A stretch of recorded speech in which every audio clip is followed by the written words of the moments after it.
Hello friends, today I am going to discuss about the genetic disorder cystic fibrosis. Cystic fibrosis is a genetic disorder that affects the respiratory, digestive and reproductive system. It is characterized by the production of thick, sticky mucus that can lead to severe respiratory and digestive issues. Cystic fibrosis was first described by Dr.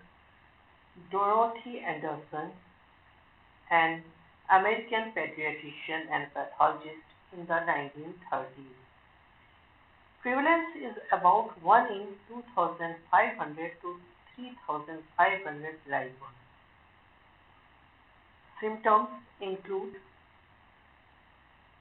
chronic cough, frequent lung infections, shortness of breath, pancreatic insufficiency, malnutrition and poor growth, meconium ileus, male infertility, and salty sweat.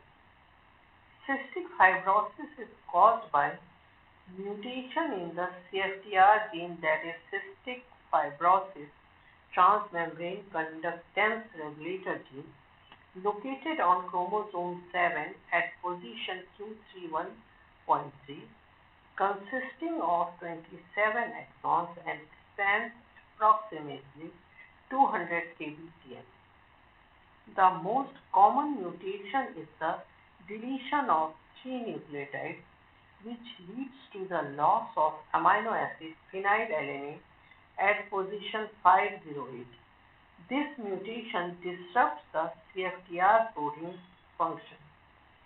CF is inherited in an autosomal recessive pattern. This means that a person must inherit 2 copies of the mutated CFTR gene to have the condition. Carriers have 1 mutated gene and 1 normal gene but do not exhibit symptoms. This is all about the cystic fibrosis. Thank you.